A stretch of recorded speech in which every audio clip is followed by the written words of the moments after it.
even though it feels very linear, life isn't linear.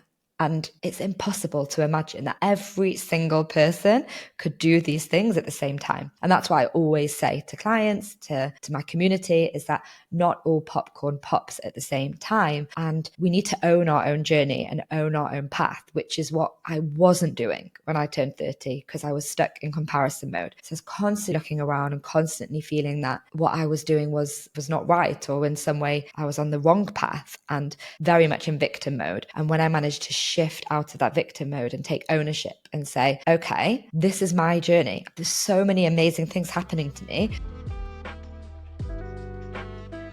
Are you feeling a little bit overwhelmed with all the external pressures and expectations that the new year brings? Maybe you're feeling a little bit stuck in your current situation or feeling anxiety about falling behind. The good news is you are not alone. So many others, myself included, are feeling the exact same way. The further good news is therapy can help. A therapist can help you distinguish external pressures from your own internal values. Develop a timeline that feels authentic to you rather than one imposed by society. Process any feelings of inadequacy or comparison and whatever else you might be feeling or experiencing. Whatever challenges this new year might bring up for you, BetterHelp, who is sponsoring today's episode, can help make it easier. BetterHelp is a therapy platform that is entirely online, making it both comfortable and convenient. Simply fill out a questionnaire and you'll be matched with a therapist in as little as a couple of days. And don't worry, you can easily switch therapists at any time if it's not the right fit. Start fresh at any day of the year with BetterHelp by clicking the link in the show notes or go to betterhelp.com/unfulfilled to get 10% off your first month of therapy. Hello, everyone. Welcome back to Unfulfilled. I'm your host, Camille. Thank you so much for tuning in to today's guest episode, where I am joined by the lovely Emma Wilson, host of Turning 30 podcast, life coach, joining us all the way from Thailand this morning for me, evening for her. Emma, welcome to Unfulfilled. Hi, thank you so much for having me. Thanks so much for taking the time to be here. Super excited for this conversation. Emma has such a beautiful journey and story to share with all of us that I know is going to be so inspiring. So we are going to dive right in. Emma, starting out, can you share a little bit about your personal journey, your timeline, to help inspire and encourage others to go at their own pace? Yeah, of course. So I'm the Turning 30 coach. So I'll start with my Turning 30 journey, because that's really what inspired the brand and what inspired me wanting to work with women who are turning 30 in their 30s and beyond. And I would say, my 20s were very influenced by the other people around me. I was really lucky. I had a lovely group of home friends, and we were really a big group of, a mixed group of girls and boys, and we were super close. And when I turned 25, 26, everybody started buying apartments, getting engaged, really settling down, which is very young, especially these days. And it was something that really made me question my own path and my own journey. I guess I had two things going on. The first thing was that I was super far away from that in my own life. I was super unsure about my career. I wasn't in a relationship. I was nowhere near being able to buy an apartment and didn't feel like I was on the same path to all my friends. And the second thing was that I wasn't even sure I wanted that path. So I found myself at the end of my 20s feeling very different from everybody around me. And, add to all the societal messaging that women get, starting in our teens, but becomes very, very strong in our, I would say, mid-20s to late 20s, feeling of that we should have the marriage, mortgage, babies, all of the things. And when we're turning 30, it just becomes so intense and the pressure becomes almost too much to bear. So that was my journey. And as I was turning 30, I was freaking out, to be honest. I didn't have any of these things. And I was also a little bit on autopilot up until that point. And then I really, on my 29th birthday, saw my 30s ahead of me and thought, okay, I have to make some changes. And that was the year, my 30th year, where I got a career coach. I started therapy. I really went inwards on a healing journey. I really changed to have some more healthy habits. And yeah, I just discovered myself in a totally different light. And that led me to having huge change in my career. So I was a lawyer in my 20s. I trained to be a lawyer after doing a psychology degree. And really, I loved psychology. So when I was turning 30, I decided to become a life coach and did a course. And the journey doesn't stop there. And I could really talk about my new carries on, and I could talk about the 7 years of my 30s since then, because 35 was also a very big turning point for me, which was more linked to relationships and fertility and being single late. And I'm saying later for those watching the video in inverted commas, because I don't think it is late, but society does define it as that. And my own journey of feeling so left behind and feeling so different to my friends and just feeling so confused as to why society pushes all of these obligations on us as women led me to helping other women do the same. So that's really where the Turning 30 brand was born. I became a life coach and helping women. And now I have a podcast. I do many courses, digital products. I have a big Instagram community. I'm about to launch a membership. So yeah, that's in very short my journey to what I do today.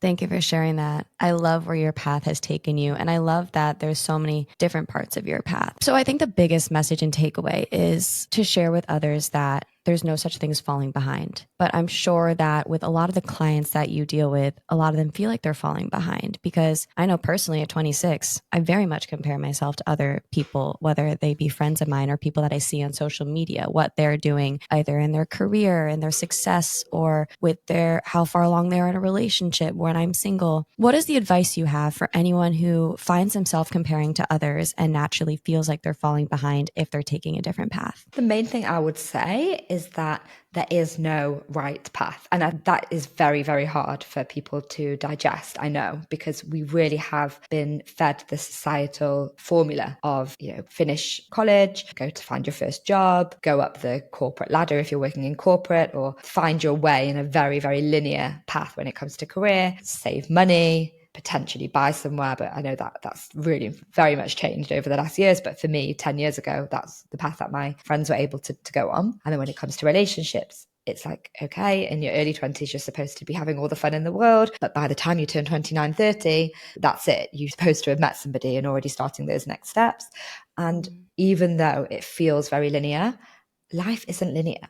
And it's impossible to imagine that every single person could do these things at the same time. And that's why I always say to clients, to my community, is that not all popcorn pops at the same time. And we need to own our own journey and own our own path, which is what I wasn't doing when I turned 30, because I was stuck in comparison mode. So I was constantly looking around and constantly feeling that what I was doing was not right, or in some way I was on the wrong path and very much in victim mode. And when I managed to shift out of that victim mode and take ownership and say, okay, this is my journey. There's so many amazing things happening to me. Okay, I've got a best friend who is about to have a baby, or I've got a best friend who is, on track to be partner at a law firm, but that friend hasn't had my journey, which has involved so much solo travel, or I started my own business. I've done so many things, and it's really about owning your own path and trying to release what others are doing and just close your eyes to what's around you. It's very important. If you are somebody who struggles a lot with comparison, is to really understand that you don't have to attach what other people are doing to your own narrative of where you are. That was very well said. And I like the idea too that, okay, if you're looking at your friend who, let's say, is getting married or doing something in their career that you might be envious of or comparing to, you have to remind yourself that if you're going to compare to them, you have to look at the whole picture. Okay, like sure, they're getting married, but they're not starting that cool business that you're starting, or they don't get the opportunity to solo travel, as you mentioned. So I think that was a really, really beautiful and important point, in that you have to look at the whole picture. You can't just take tidbits, and you have to understand that you're making choices in your life to give you these amazing opportunities to start the business or solo travel. And that's why you might be putting other things on hold, or it might not be your time for those things yet. I think a very big thing is that we have to date and have a successful relationship by a certain age. And so I know a lot of your work and content has shifted towards finding a relationship. So let's talk about that a little bit. If there's anyone out there who is dating, maybe struggling to find a relationship, it's something they really want, but they're having trouble with it. Maybe they're in the wrong energy or headspace. What's the message that you would send to anyone looking for love or a partner, and how should they be showing up? Oh, I love that question. I think that there's a misconception that we should just know how to date, or we should just know how to love and be in a relationship. And I'm very, very strong advocate that we're not taught this stuff.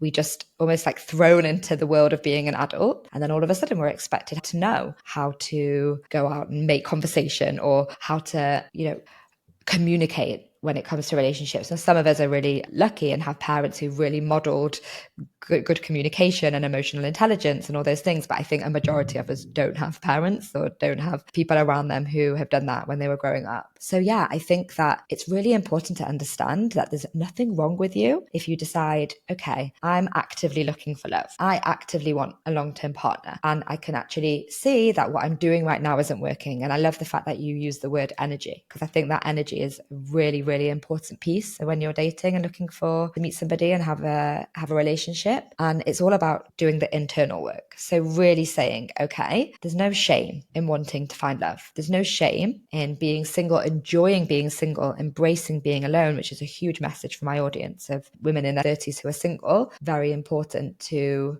to be able to enjoy being independent in that life, whilst also saying, I want to meet someone and I think I'm going to put the work in to do it. And that's why I love running courses and groups for women in their 30s to come together to understand how, doing this work is only going to put you in a better off place. And I'm saying this as a very important message because I have a lot of pushback, and people actually sometimes on my Instagram reels, if I post something about working on yourself in a relationship or, downloading a guide about dating or something, I'll often get people saying, oh, this is absolute rubbish. Love just finds you. Everyone knows how to fall in love. You just should expect to be in a relationship. And that's all very well and good for some people who marry their high school sweethearts. But for many people, we have to do that work on ourselves and to really make an effort to put ourselves in that position. I think that's spot on. If we don't fully know ourselves and fully love ourselves, how are we going to show up fully to love another person? And how are we going to know what we want until we do that inner work? So I agree. I think doing the work on ourselves beforehand is going to result in that healthier relationship. So going back to this idea of, okay, we're working on being happy, being single. We're unlearning the narrative that being single is negative for any reason. We're unlearning that belief, but at the same time, searching for that relationship. How do we do both? How can we be happy being single while also searching for the relationship? Because I have certain friends who are looking for a relationship, and we have these conversations where it sounds like they're almost putting out this energy where they need it, and they're like searching for it so much that I almost think that is the wrong energy to put out. But at the same time, if we're too happy being single, we're not giving out that energy and that signal that we are open to dating. So what does that balance look like? Wow. I was just going to say the answer is balance. And then that's what you said. You answered the question.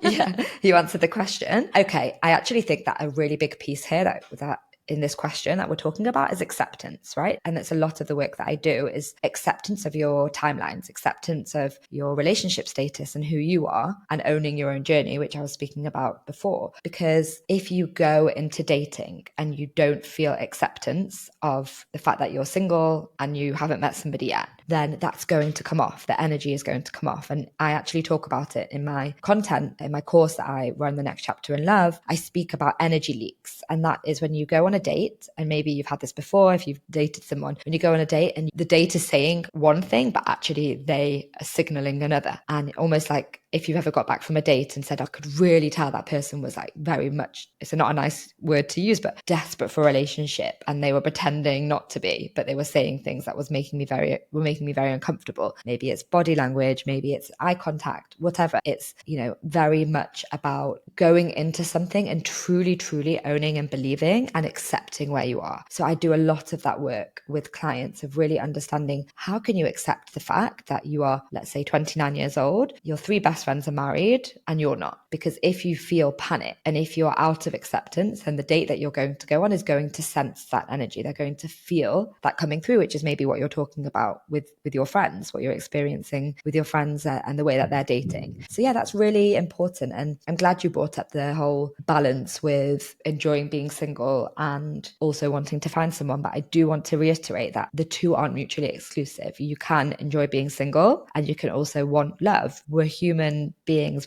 We're designed, to be socially connected to other people. We are designed to want to be in a partnership or some form of a tribe originally, but to be around other people and to love and to have emotional connection. I think it's really important to say that, because some people might, again, feel, oh, I so love being single so much that I don't want to be with someone else. And I think that there's no shame in wanting to love. There's no shame in wanting to meet somebody. And it doesn't have to come with misery or the cost of enjoying single life.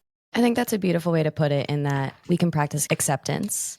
Because we keep hearing this saying, right? It comes when you don't expect it, or it comes when you stop looking for it. And I actually do believe that's true. But I think it is a bit of a frustrating saying, because you tell that to people who are wanting it or looking for it. And then they're just like, okay, well, how do I just stop wanting it or looking for it? And what if instead we phrased it as, no, you just find happiness in your singlehood, in your life. And maybe instead of, you use the word desperation, maybe instead of being desperate or searching for it with that sense of desperation and that sense of need, what if we searched for it coming from a place of being happy with where we are, accepting where we are, and looking for a relationship to add to our life, not to be something that we need to be happy, just like a cherry on top, if that makes sense. I was just going to say, that's what I always speak about. It's like you have this amazing ice cream sundae, and then, you want to find somebody who is the cherry on the top. And I don't want to be too contentious, but I don't agree with the love finds you when you stop looking, because I think, again, and this is what I was saying about, there's nothing wrong with going out and actively working on yourself in order to meet someone. I definitely think that there is something in trying too hard or making it the be all and end all, and that if you don't have it, then there's something wrong with you, or you feel like you must meet your partner, of course. But I think that message of love will come for you when you least expect it maybe isn't relevant for our generation, because at the end of the day, we are more individual now. Lots of us women in their mid-20s and onwards are living alone, and a lot of us are not just meeting people. There's a lot of working from home, and life is really different now, and obviously we're all behind our phones and on social media. So I think unless you really go looking for love, it's not necessarily going to find you. You're always going to hear amazing romantic stories of like sitting next to somebody on a plane or meeting the grocery store and all of these things. And don't get me wrong, it does happen. It absolutely does. But there's also nothing wrong with saying, okay, I want to put myself out there, whether that's going to more events, having more hobbies, being on a dating app, whatever it might be for you. There's nothing wrong with actually going out and looking for love.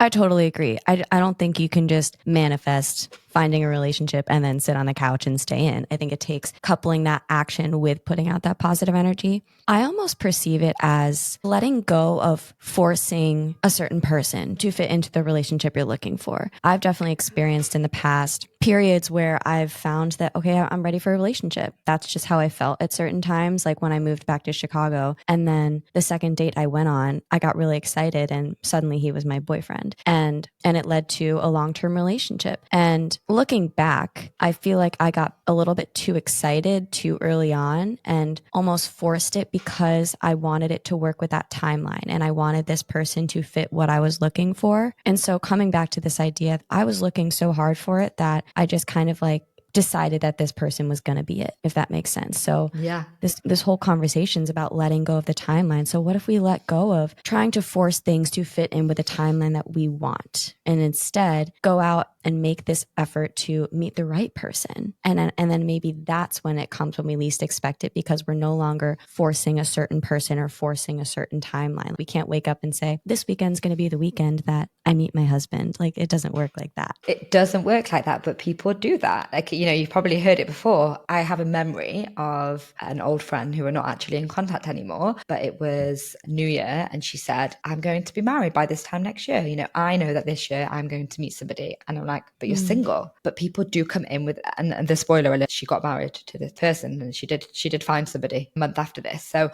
there definitely is, something about manifestation and just committing to it and actually saying, okay, I do really want to meet someone, I'm going to go all in. But I love that you shared that story, because it's really important to understand that just because you want something to happen or to be a certain way, you shouldn't let go of your integrity or your principles or your values. That's very important. I speak a lot about values in my work, just in order to have the love or to have that relationship and to be on the same timeline. And I think, unfortunately, we live in a world where a lot of people do that because they do just really want to. And I can also share my own personal experience of when I was 29, I also started a relationship with somebody, and looking back in hindsight now, the relationship was born from panic. It was very subconscious panic, but it was very much, okay, I'm turning 30 now. And it was the year that I was in therapy and doing all of that work on myself, but it still got the better of me, that wanting all the steps. And we actually broke up when I was 33. And that was a very, very difficult breakup because,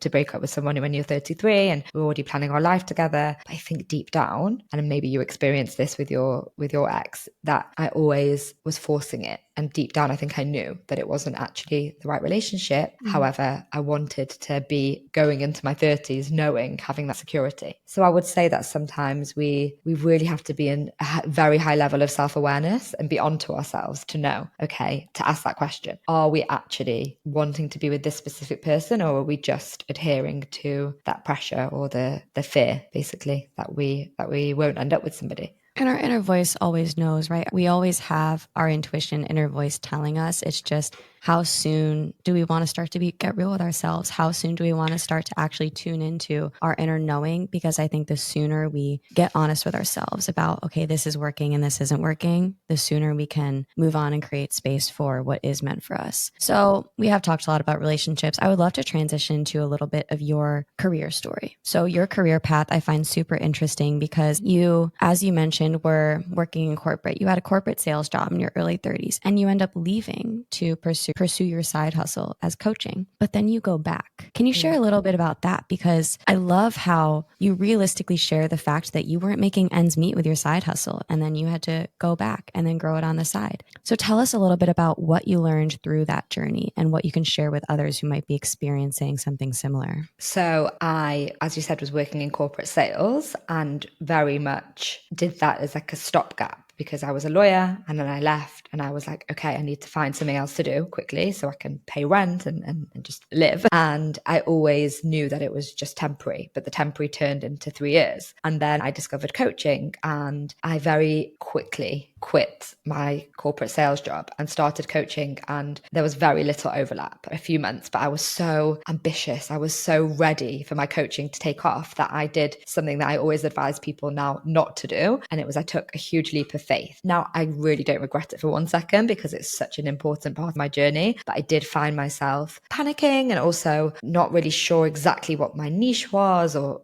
I didn't have experience really as a coach. And I just couldn't, like you said, make ends meet. I gave myself 12 months. And then at the end of the 11th month, I was like, okay, this is not working right now. I'm actually struggling. And it was very, very heavy and it felt really scary. And to add, I think I was 30 at the time. I was 31 when it my 30th year was when I quit the sales job, and I'm 31 and I had also that added pressure on top. Oh my God, you can't go back into corporate. And I remember I came to a huge crossroads and I was like, I can either go and get a job in a coffee shop or as a waitress and keep on doing the coaching on the side. And then it would be still a bit more pressure on the coaching, or I can go and get a full-time job. And it was actually an opportunity to go and work in the startup world in tech, which was something that I had also originally been interested in, but not as interested as working for myself. And it felt a little bit like going back in with my tail between my legs. And I was upset, but I also knew realistically that this was going to teach me a lot. So I took the route of going for the startup job. I actually took a terrible job that I very quickly quit after about 5 months. And I then took a job, which was an entry-level job. So when I say entry-level, it was just before my 32nd birthday when I accepted the offer. And I was working in a team with everyone who was at least 7 years younger than me. And, I was a qualified lawyer. I was a qualified life coach. I'd worked for 3 years as the head of a sales department. And I was working in a startup that had a service that was very similar to coaching. So I was like, I know I'm going to learn so much from it. And I think it just showed me that I was so dedicated to the coaching that I was like, this is going to work. And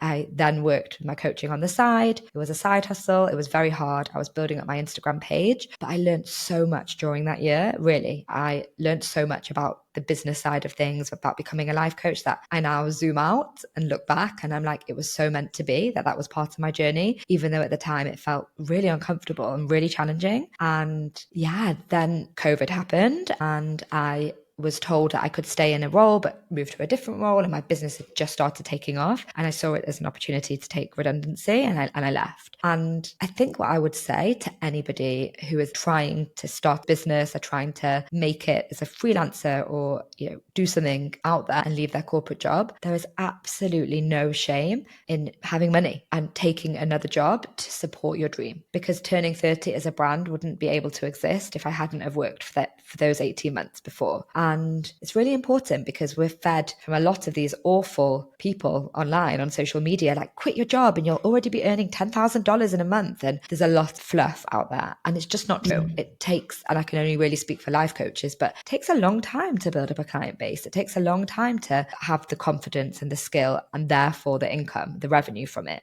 I'm really happy that you brought that question up because it's something I don't talk about enough. But I think that even though for me it was a very difficult period of time, it was also very necessary. I think my favorite part about it is you don't look at it with an ounce of regret. You look at it entirely from the lens of, I learned so much and that experience led me exactly to where I am now and doing what I am now. And if it weren't for that experience, I wouldn't be where I am now doing what I am now. And I think that's the view that we need to have on every aspect of our lives. Because in your story, as you said, you went back with your tail between your legs. It could be perceived as moving backwards or a failure. Our life is what we choose to see it as. It's the perspective we choose to have. If we have that perspective of I'm moving backwards and have that victim mentality, who's that going to help, But instead, I love the approach that you take that, no, I learned so much in that year and it allowed my business to grow to where it is now. I wouldn't have learned the things I needed to learn. I wouldn't have gained that experience as a life coach. You might have ended up quitting and not being a life coach and doing something totally different. And I think it is really important to also shed light on the fact that realistically, we need to make money. Life is expensive and it's getting more and more expensive every single year. And I'm in New York City, so I do know what that is like. And we need to pay rent, especially if we're independent women, if we're single. It is really important to be able to sustain our lives. And realistically, that means growing something on the side for a while. And you're so right. Social media very much paints this image like people leaving their corporate job overnight because they blow up. It's like that 1 in a million thing, or quit your corporate job and just take my course and then you're going to earn 10K every month starting in 2 months. Like it doesn't happen like that. And it's easy for people to market that to appeal to people. But I think we also need to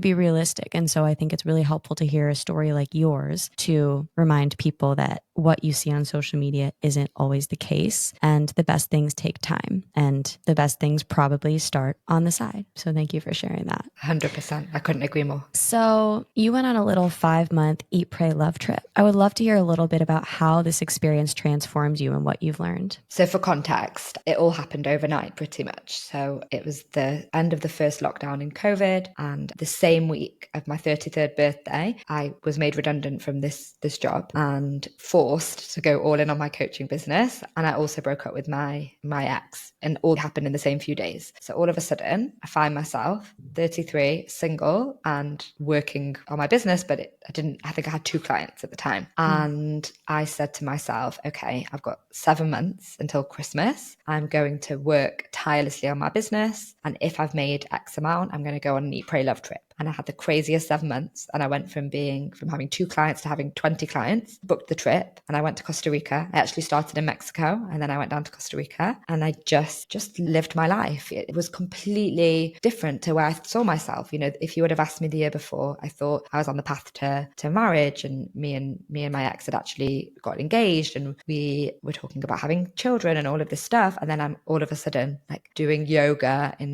this amazing place at the sunset, and I'm surrounded by all these cool people that I'd met, and I had the most transformative 5 months of my life. And it really was an Eat, Pray, Love journey for me. It was that really soul searching, trying to process and accept where I was in my life, and also really connect with myself on a deeper level. And also a huge theme of this trip was friendship and meeting other amazing women in their 30s who were also doing the same thing as me, and also meeting women who were much older than me and had chosen to live a different life, that had decided to have kids much later. Because in my circles where I live and the people who I'm friendly with, having a baby older than 35 is quite taboo. And then all of a sudden I met these amazing women who were all having babies in their early 40s, and it just really opened my eyes to a different mentality and a different world, and to live a little bit more alternatively. And I think that trip will be forever a turning point in my life. And I think that no matter what your age, that you can, in a very safe way, I will say that I know not everywhere in the world is safe these days to travel, but to really build confidence and have life experiences. When you're 80 years old, you're never going to look back and say, oh, I really regret that amazing, incredible trip to Costa Rica that I took when I was 33. So it's very, very important to me. And I'm such an advocate for anybody who wants to go off and go on a solo adventure. I couldn't agree more. I think especially in our 20s and 30s, before maybe we start a family, before we're unable to just up and go for a couple weeks or a couple months at a time. I also think it's most important at these ages because we are discovering who we are. We are figuring out what our next steps are, and spending time in solitude in an entirely new place, meeting people who have an entirely newfound perspective that you might have not have opened your eyes to before is such a transformative experience. I went on my first solo trip this past year. It was just 2 weeks. It wasn't a 5-month experience because I have a corporate job. I can't just up and go yet. But similar to you, it was the best trip I've ever been on. Not because of where I was, although I loved where I was. I was in the south of France, but it was transformative because I've never had that love and excitement to spend time with myself before. And I came back and took that back with me to New York City. And I feel like I had a lot of realizations and moments on the trip where I just felt so at peace and so content and really proud of the fact that I was there just living and enjoying and spending time with myself as I would with someone that I was in love with or a best friend, but doing it with yourself. And it's just such an empowering feeling. So I very much agree. I think even if it's in small increments, like a long weekend trip somewhere, I think going on these solo trips is really, really important and really transformative, especially maybe if you're at a crossroads in a transition. I think whether it be the people you meet or whether it be just spending that time alone in reflection, I think it can provide us with that perspective we might be looking for.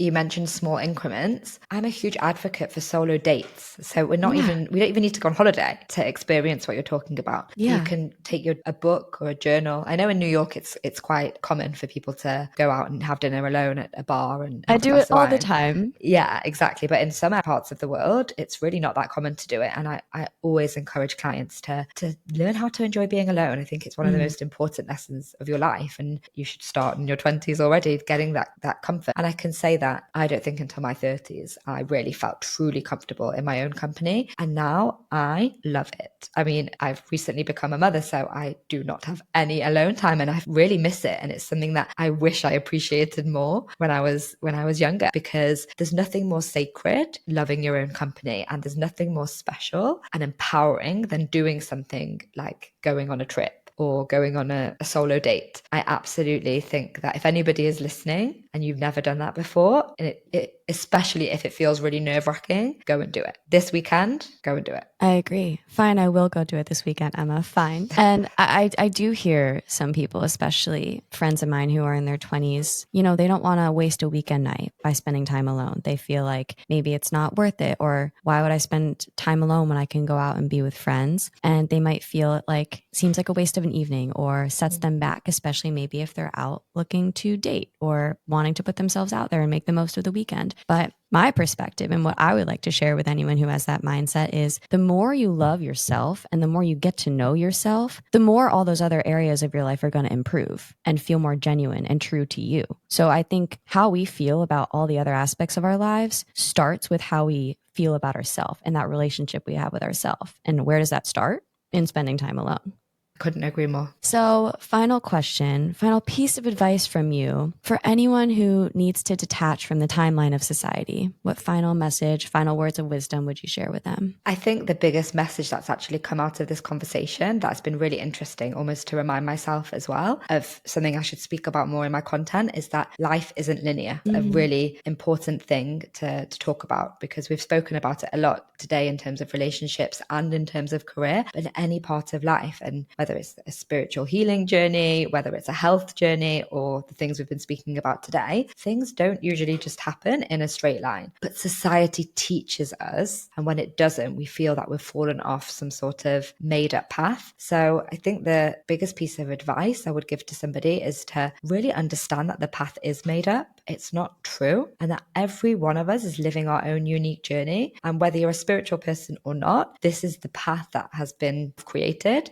And it's a path that you should be proud of and learn from. And the way that you can do that is by starting to go inwards. And I know that's something else that we've spoken about in the episode. So it's a bit of a big message to say, but I really would, so I would reiterate that life isn't linear, so you don't have to be linear as well. So well said. Emma, thank you so much for taking the time again today. Where can everyone find more of your inspiration and encouragement? So I mostly hang out on Instagram. I am chatting there all day, every day with my community. So you can find me at Turning 30 Coach. The 30 are the numbers, 30. I also have my podcast, the Turning 30 podcast. So I also recommend that if you are into talking about topics like this, then that's where we have all day long conversations about these things. And I'd say that's the main places at the moment that you can find me. Lovely. Those will all be linked in the show notes as well. Emma, thank you again. Thank you so much, Camille. And thank you all again so much for tuning into this episode of Unfulfilled. Again, if you're not already, please press follow or subscribe for access to episodes every single Tuesday and Friday when they come out.